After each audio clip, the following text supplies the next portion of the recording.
but they call themselves, I'm a daddy dom, and they're going to have trigger phrases like no limits, or they're going to post their BDSM test results that say 100% sadist. And then when you interact with them, they're going to immediately hit the ground running and start acting like they're already your dom, doing whatever it is that they think is a dom-like activity, when really you haven't connected, you haven't talked, you haven't negotiated a damn thing. That's what I like to call a fake dom, and that's bad news. Hey everybody, before we start the show, I want to make a couple disclaimers. This show does cover a wide variety of topics related to mental health and life in general, and some of those could be sensitive for you.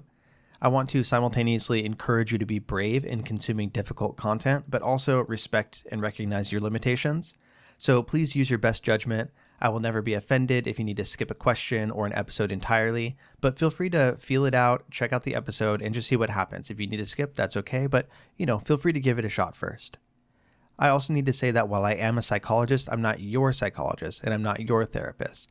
This is not intended to be direct medical advice, and you should not use this as a substitute for professional help. So with those said, let's go ahead and get into the show.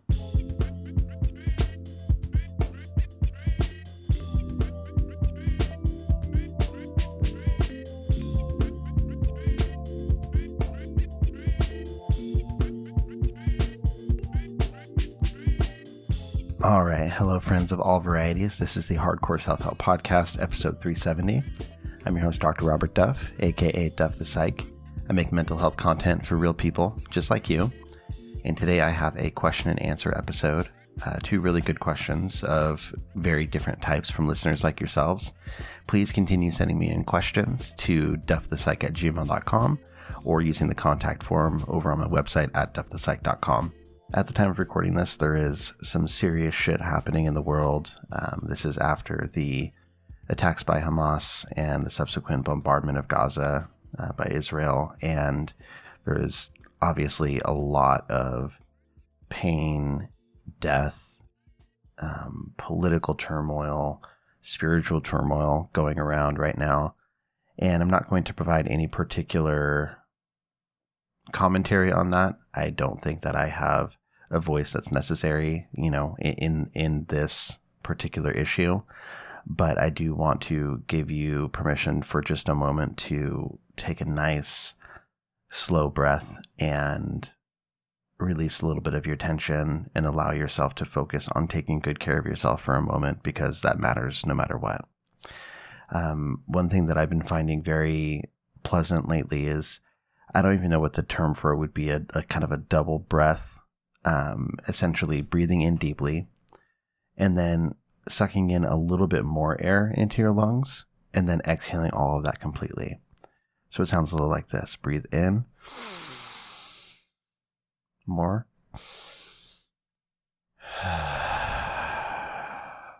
Let it all out.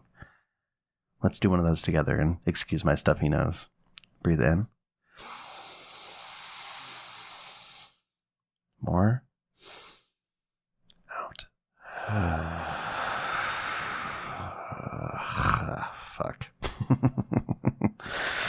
Right? Okay. Thank you for taking that moment with me. Let's go ahead and get into the questions. Like I said, I have two of them. First one here is about ADHD.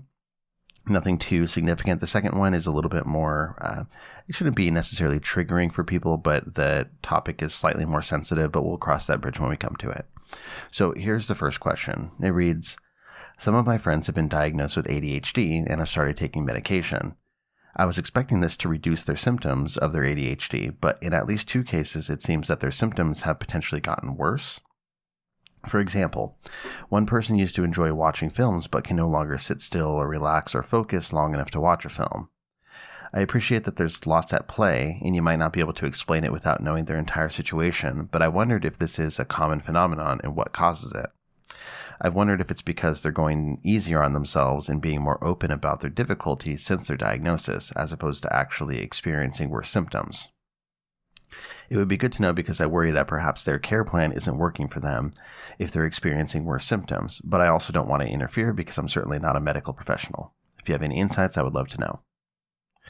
So thank you for the question. It's a very good one. I don't think that I've talked about this necessarily on the show, so thanks for that. I wanted to take this question not to discourage or scare anyone, but to be clear about the fact that there's not necessarily a one-size-fits-all approach in managing ADHD. And of course, by ADHD, we mean attention deficit and hyperactivity disorder. This could be someone that presents very inattentively. It could be somebody that's more hyperactive. It could be both. So in the question, you mentioned that, one of your friends or more than one of your friends seems to have an atypical reaction to the medication that they're on for ADHD. And in particular, they seem to have a harder time sitting still, focusing on what they used to enjoy, which would be something like watching a movie. And I can see a variety of reasons for this. I can see multiple possibilities here. The first one is simply the fact that all people respond differently to medications. Not everybody has a predictable response to a given medication or even a given dose, meaning how much of the medication they're given. For the dosage point, one way to think of it is if you are a coffee drinker like myself or you ingest any other form of caffeine, think about the difference between having just enough caffeine versus having way too much caffeine, right? So for myself, 1 or 2 cups of coffee in the morning, that's really going to help me be more alert and allow me to be more productive in getting work done. But if I have 5 cups of coffee or, God forbid more than that, then I'm going to be in a totally different place. I'm not going to be as alert and able to focus on work. I'm going to be agitated and restless and uncomfortable and also unable to control my focus long enough to actually get anything done. Right? So there's kind of not necessarily just diminishing returns, but you get the opposite effect with too much. And I'm not saying that's an exact parallel to what's happening here, but just trying to make the point that the same substance, in the case that I'm talking about caffeine, but it could be one of these medications, that same substance, why can't I say substance? Substance. That same substance at different doses can have very different effects. And then, of course, it's also the case that some people just have different responses to medications, even if they're within the same class. I would say that this is pretty common, actually. So just like you might see somebody who does very well on Prozac, but not Lexapro, or maybe they do well on Zoloft, and those are all medications within the same class, like SSRIs, but they do well on some of them and not well on others. You also see people that do well on Vyvanse, but not Concerta, which are both, kind of similar ADHD medications. So there's a lot of variability, and that's normal. It's extremely common for there to be some trial and error as part of the process in pinning down which medication is the best one for you. So it could be that there's something like this going on where the dosage or the medication just isn't the right one for these friends in particular. Many ADHD medications are considered stimulants. And these stimulant medications, they work by increasing the availability of a couple different neurotransmitters in the brain. Neurotransmitters being the chemical messengers that go from neuron to neuron in your brain. And the two that these primarily work on are dopamine and norepinephrine. And these play really important roles in things like attention, focus, controlling impulses, things like that. So when they're in the right balance, people with ADHD find that it's easier to control their focus and their tendencies toward impulsivity. But since everybody's brain is unique, for some, increasing these neurotransmitters may lead to overstimulation. And that's where you get things like restlessness or anxiety or trouble focusing. And this would be similar to what I described in that coffee example. So, there's definitely a possibility that the people that you happen to be in contact with just don't jive well with the medications that they've been tried on. And maybe this isn't the, ultimate medication for them. But there are some other things to consider as well. So one thing to consider is when you're seeing the person. So many medications, especially things like Adderall or Ritalin, which are stimulant medications for ADHD, these medications have a relatively short half-life. Half-life basically means the amount of time that it takes for half of the medication to leave your system, to be metabolized. And so, at about, say, 10 hours or so, most of these medications are halfway gone. And so, in other words, they're pretty short acting. They're not like other types of medications where, like, say, an SSRI, you have to take it over the course of several weeks or a month or more to really see the effect of it. Instead, these are, giving you their full effect within a day and losing their effect within a day. And what that means is some people are going to have rebound effects when the medication wears off, or it can simply be the fact that there's a big contrast in their behavior when they're on the medication versus when they're off the medication. Personally, I observed this a lot when I was in school. One of my friends that I grew up with, he was on Ritalin throughout, I think, basically all of elementary school, but he was off of it on the weekends and on breaks and things like that. And I remember there being a very drastic difference in his behavior, especially, hyperactivity and impulsivity, where at school he could hold it together pretty well. And when he was off of his medication, it was very obvious, even to me as a child, that difference in behavior. So, this is a kind of a common pattern. You see it a lot on the weekends when people aren't in school and they don't feel like they want to be taking their medication. You can see a very different picture. And so it could be that you're seeing them during their off times when they're not taking it, or maybe they've come down from the dose. Maybe it's, after it's gone away, whatever, right? So there's the time part and the whether they're actually on the medication that day part to consider.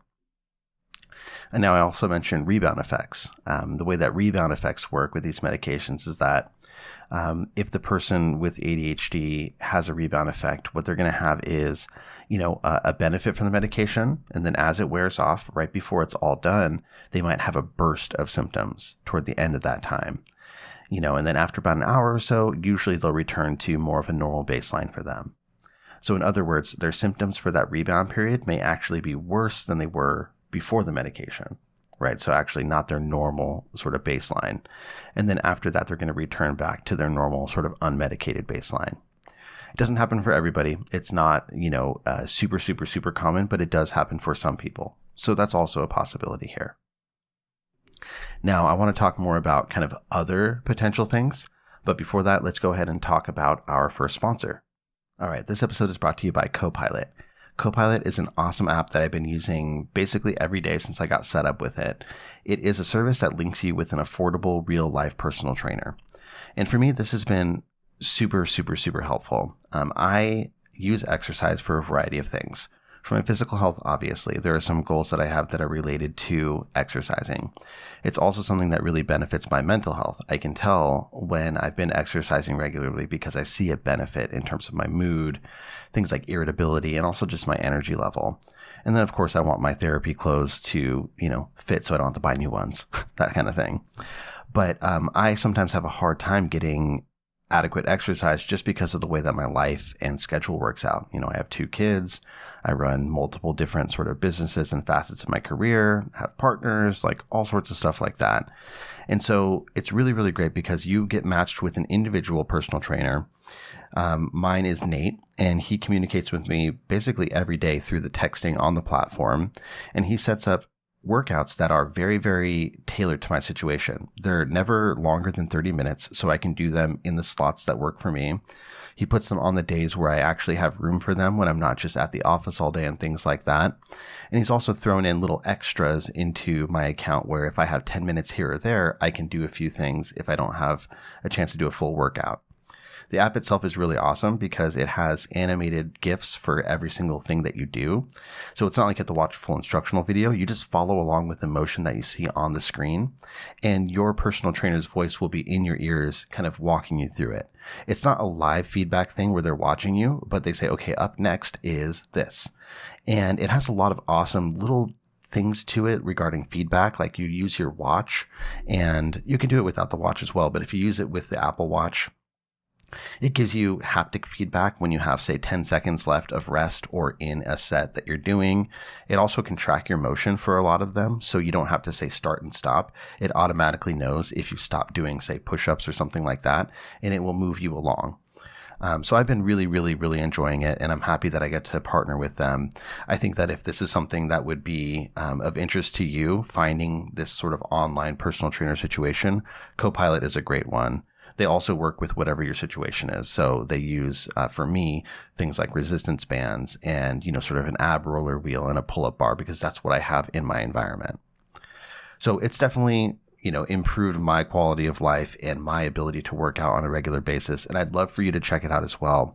Go give Copilot a try and find out why it's been rated as the top personal trainer app of 2023 by Forbes.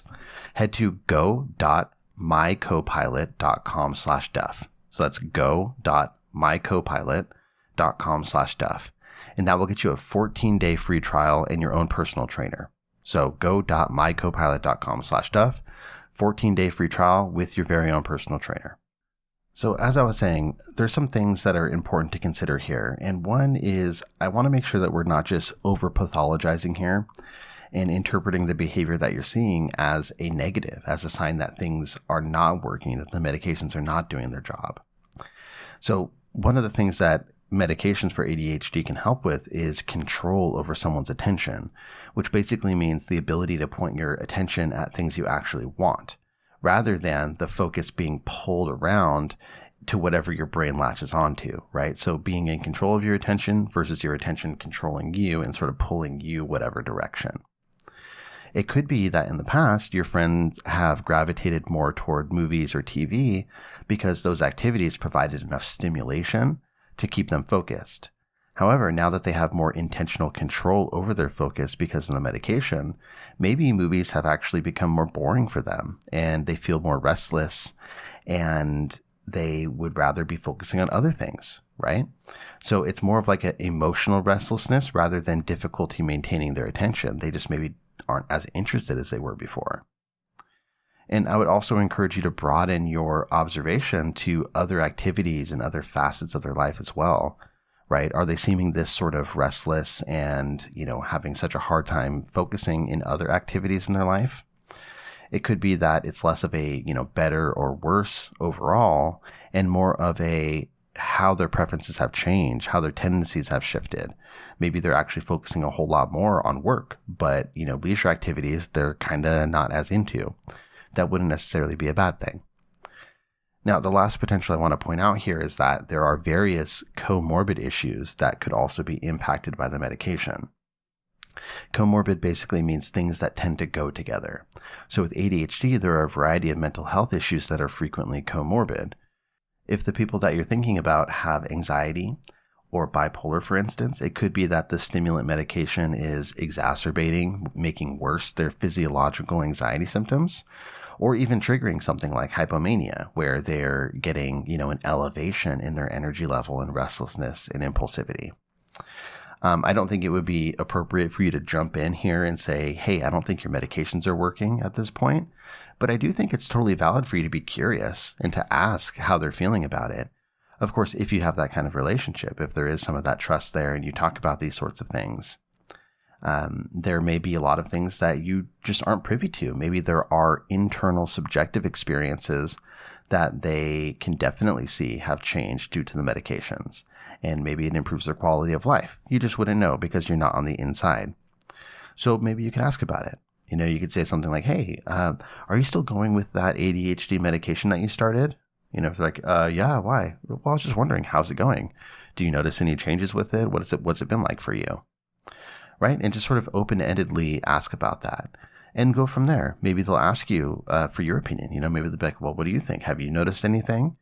And that's when maybe it would be appropriate to say what you've observed. You could say, well, it's funny. I feel like, I don't know, when we're sitting down and watching a movie, it's almost like you're more restless than you were before.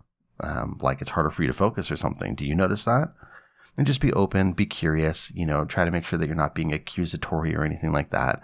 That really doesn't seem like your personality in asking the question, but it's important not to make people feel judged. And yeah, if it turns out that there is something that's not quite right with the medication approach that they're on, that does not mean that your friends are hopeless. It just means that they need to talk with their provider and keep dialing in the approach. Like I said, it's common. I've seen many people that don't get medications right on the first try, but eventually they find something that works very well for them. Lastly, I will also remind everybody that most of the medications for ADHD, they're not intended to cause permanent change. They're basically a way to reduce the symptoms on a day-to-day basis in order to improve quality of life. So equally important are the other strategies that somebody would learn to cope with their ADHD. Everybody presents differently and everybody has a unique set of challenges. So this could be from work, school, hobbies, or relationships. And there are so many awesome resources out there. There's a lot of resources online for people with ADHD.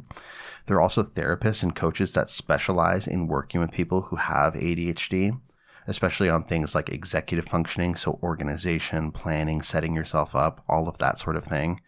And getting some skills from that could really make life smoother for somebody living with ADHD.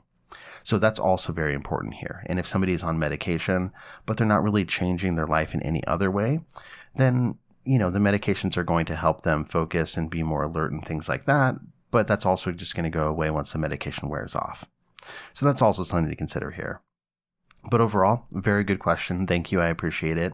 And hopefully this gives you a little bit of insight into all the various things that could be going on here. All right, before we get into the second question, let's talk about our other sponsor. This episode is also brought to you by Uncommon Goods. I don't know if you guys realize this, but the holiday season is upon us. I can't believe it's already here. And for me, it's not just holiday season. It's also like holiday and birthday season within my friend and family group. So there's a lot of gifts and things like that to be happening. And sometimes it's hard to find gifts that are unique, that actually are something that the person would want, that fits with their personality. And this is where Uncommon Goods can be sort of a secret weapon. At Uncommon Goods, you're supporting artists and small independent businesses. They're fine products, often made in small batches. So they're in limited quantities. A lot of times they can sell out, but they're actually supporting individual people or small businesses. And they're unique. They have lots of really cool stuff. One thing I really like about the Uncommon Goods website is you can search from a variety of different angles. So you can obviously do, for him, for her, for kids. You can look at birthday gifts, but you can also do things like gifts for under $50, gifts under $100, or gifts by interest. And when you go into interest, there's things like mixology, travel gifts, gardening gifts. Does somebody need a little pampering gift set? Does somebody need an Advent shower steamer set? Do they need a meditation mug or a viewfinder that you can create yourself, where they have to put it up to they put their eyes up to it, look through the light and see an individualized reel of different images. All sorts of stuff. Really, if there's anybody in your life that needs a gift, you can find something for them on Uncommon Goods. And the quality of products on Uncommon Goods is great. They're high quality, unique, often they're handmade or made in the US. So really meaningful stuff. And you can get, as I said, many, many different types of gifts here. And one interesting thing about them is that they give $1 to a nonprofit partner of your choice every time you make a purchase there. To date, they've donated more than $2.5 million. So that's pretty awesome. So if you want to get 15% off your next gift, go to uncommongoods.com/duff. That's uncommongoods.com/duff for 15% off.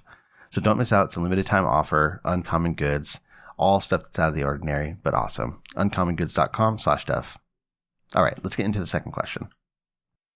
Okay, so second question reads, since I was younger, so young that I shouldn't have even known about these things, yet somehow did, I've had an interest in BDSM related activities. I obviously didn't know at a young age what they were, but from the age of 6, I've known about being certain aspects of it. It's not something I ever witnessed anyone do. I've checked with my family, and I didn't have my own TV, so I never accidentally watched anything. So it feels like I was just born like this. It's not lost on me that a 6-year-old really shouldn't know about such things, but there's no way to get to the bottom of that, so I've just had to live with the possibilities of why that happened. However, now as an adult, I'm unable to have normal relationships without this being involved in some way. I've ended up in some quite dangerous situations due to this. I've been easily led by the wrong people. But it concerns me that now I don't seem to be able to have normal relationships without it. I'm also heavily compliant, so much so that it's no longer a coping mechanism and it's actually a personality trait that I do without even thinking, whether I want to do something or not. I'll do it to keep the peace. I've been like that since I was a child. My therapist believes I have PDA autism, and I'm inclined to believe her because it makes sense for me and my life growing up, and now. But the compliance side mixed with the other side of me has also led to some very dangerous situations. I'm at a point in my life where I'd like to leave that side of me behind because it's having a huge effect on my ability to be myself and stay safe. But I don't know who I am without it, and with the compliance, I'm worried that I'll never know what I genuinely like for myself or what is coming from this lifestyle that's just been an inherent part of me for my entire life. Any advice about this would be so greatly appreciated. It's just not something I can talk about with friends, as nobody I know is like this that I know of. Okay, so that was a mouthful, but really good question. Super interesting. I appreciate you writing it in. I think that this definitely took a bit of bravery because, as you said, you haven't really had the ability to talk about this stuff openly with other people. So let me break down what I'm getting from your question. Before we get into the specifics of what you've asked, let me clarify some terminology and give some context here. So BDSM, a lot of you guys have heard that term probably. It stands for bondage, dominance or domination, sadism, and masochism. And then there are also some interchangeable parts, right? So for the D in BDSM, you could also substitute discipline. And rather than sadism, you could also substitute submission. So essentially, we're talking about kinky shit, right? We're talking about kinky shit here. So if you're sensitive to these sorts of topics, I'd advise you to stop the podcast here. Good? Okay. Moving on. So just briefly, we'll talk about each of the different parts there. So bondage refers to restraining people, often tying them up or, restricting their movement in some sort of way. Dominance or domination refers to a power dynamic in which one person wields power over the other. And this is not supposed to be in an abusive way, but in a consensual power exchange. Discipline is exactly what it sounds like, punishments and rewards that are related to specific behavior. Sadism is getting gratification from hurting people. This could be anything from spanking to giving people electrical shocks. And submission would be the flip side of domination, gifting your power to somebody else and allowing them to have control over aspects of yourself, of your life, and of your experience. And then masochism is getting pleasure from pain. So as you can see, this is a wide umbrella, right? This encompasses all sorts of different activities. And not everybody that is, kinky or into BDSM is into the same stuff. You might have one person that enjoys being tied up and flogged, with the flogger. Whereas another person would be horribly uncomfortable with bondage. They would never do that, but they love when you degrade them and call them names, right? You might have somebody who loves pain, but they hate being told what to do. There's no power exchange involved. They don't want to, be managed. They don't have a submissive bone in their body. They just love the sensation. So it's not all one thing, but what it should be is safe, consensual, and not coerced, not, having talked somebody into it or tricked them into it or anything like that. So safe and consensual are very, very important parts of it. And then, of course, you can have aspects of BDSM that are not even inherently sexual.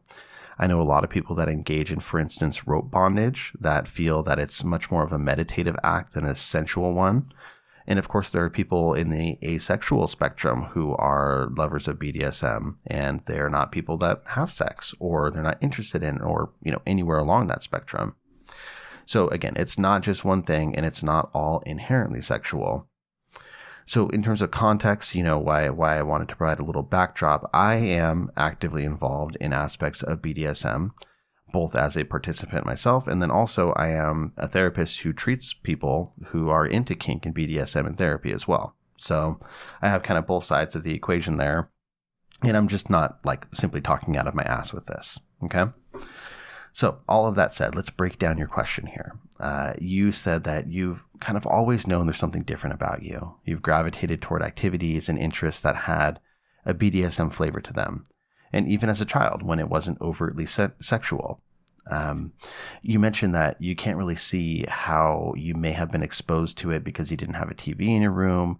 You probably didn't witness anything directly related to BDSM. You also mentioned that, a 6-year-old shouldn't know about these types of things. And I think all of those sort of extra statements in your question, right, where you're describing, but also sort of backing up and saying, and of course, it's not this, it's not that, and I know this is wrong and that's wrong. I feel like a lot of this relates to the way that you've been socialized to think about BDSM. Because society in general, while there is definitely a lot more acceptance of it in certain places now, society in general tends to think of BDSM as something that's inherently deviant or immoral. And I don't see it that way. There's a great deal about BDSM that I said is not inherently sexual. And as a kid, I'm sure you weren't thinking of it in that way. So for you to say that, you've always had parts of this that are a part of you, there's nothing, wrong with that necessarily. For you to find a special headspace, for instance, when you're told what to do, or maybe you realize that certain textures or sensations really light up your senses as a kid, that doesn't mean you were acting in a way that's just overtly inappropriate for a child. Think of it this way, right? If you were to play with dolls and, in your imaginative play, one of your dolls was the master and the other one was pretending to be a pet, kind of crawling on all fours. And that pet, liked following all the rules that the master put forward and wanted to be a good little pet. Would that be worse than somebody of the same age playing with dolls, pretending they're at war, shooting and stabbing each other and bleeding? Just something to think about, right? We might think of one as more normal and one as less normal, but really? So yeah, I said that BDSM, it's not automatically immoral and it's not automatically dangerous either. There are many kinksters, BDSM people out there who have been in the lifestyle for ages, 50 plus years, and never had any significant safety issues. But, and this is a big but, there are many people and groups out there that do not practice safe BDSM in an ethical, consensual way. So yeah, it is a concern, and it's something that anybody who gets into it should be aware of. You mentioned in your question that you've ended up in some pretty dangerous situations and you've been led by the wrong people. And this has caused you to sort of resent this aspect of your personality and your needs that you have in your relationships and sexual connections. You're sort of trying to back off from that because of the bad experiences that you've had. Now, I respect that, but I also don't know that you need to jump all the way to getting away from BDSM entirely. Of course, that's for you to decide, but there is a way to fulfill that side of yourself in a much safer way than you have. So if you go onto a website like, say, FetLife, or apps like Field or Pure, you're going to find something that's very problematic. You're going to see tons of people that don't know what the fuck they're doing, but they're very, very enthusiastic about it. There's going to be people that are on there, they have a profile where they're not showing their face, they're just, say, in a suit or something like that. Hopefully, sometimes not even that nice of a picture, but they call themselves, I'm a daddy dom, and they're going to have trigger phrases like no limits, or they're going to post their BDSM test results that say 100% sadist. And then when you interact with them, they're going to immediately hit the ground running and start acting like they're already your dom, doing whatever it is that they think is a dom-like activity, when really you haven't connected, you haven't talked, you haven't negotiated a damn thing.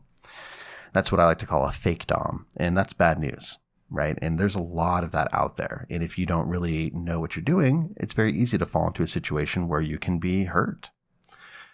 If you wanted to pursue this in a safer way, I would ask that you first educate yourself. There are a ton of great books out there on kink and on BDSM. There are also groups online in places like Reddit or, like I mentioned, FetLife. There's influencers on social media platforms and on YouTube that provide education on BDSM related topics.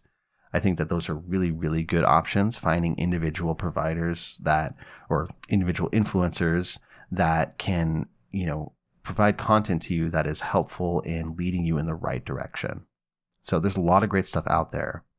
So you need to learn about a lot of stuff, about vetting potential partners, about public gatherings like munches, about, how to negotiate a scene and establish consent and draw your own boundaries. And these are all on top of even just basic safe dating protocols, like meeting in a public place first, making sure that somebody knows where you are, things of that sort. And if you're really, uncomfortable about all of that still, there are also professionals. There are professional DOMs and dungeons that run events. So if you wanted to experience things in a more structured and monitored way, you could do that. So I just want to acknowledge here that, yes, you have had a very troubling experience. You've been led in directions that were unsafe. I'm glad you're okay. I'm glad you've survived all of it. But your situation isn't necessarily what could have happened. There is a safe way to do this, and there is a way to be more respecting of your own rights, your own boundaries, and your own consent as well. I'm not blaming you for this, right? Like, how would you know? And unfortunately, a lot of people do kind of have that interest and spark, then they fall into bad hands, and it's a downward, trajectory from there. So these are some ideas about how you could get into this in a way that is much safer for you. You said that your therapist thinks that you may be autistic and you may exhibit PDA, which is something that stands for pathological demand avoidance. Basically, this is the tendency of people on the spectrum to avoid activities or situations that cause them a lot of discomfort. It could be social discomfort, it could be sensory overload, or any other negative feeling. And while I don't think that every submissive person would be a candidate for PDA, being on the spectrum could make some sense in your particular situation, given the history you've talked about. Now, this is way more than I could help you out with here, right? I'm glad that you have a therapist, because this is not something that I can really directly advise you on from afar. But in the event that some of your decision-making around BDSM in the past is tied to maybe trouble reading social cues or being easily influenced. Those could be traits of autism. And with regard to the PDA, the demand avoidance, I think essentially what you're describing is a tendency to avoid the social discomfort that comes along with saying no or asserting yourself. And that leads to compliance, just trying to not rock the boat, people pleasing, things of that sort. And this is a very tough one to tease apart, right? I think that you'll definitely have to dig into this with your therapist. And then, of course, you want to look into the other aspects of it as well, right? So, definitely you may know that you have a tendency to be too trusting or to be led easily, but do you also get something out of it, right? Have you looked into subspace? Subspace is, a unique headspace that submissive people get into when they're giving their power to somebody else in the context of a BDSM scene or a BDSM lifestyle. And if that is something you've experienced and you really get something from that, it sounds familiar to you, it could be that you simply feel right and you feel your most authentic self when you're being submissive. And it's not just a byproduct of your avoidance. Or it could be both. Yay, therapy, right? These are things that you're going to have to dig into, like I said.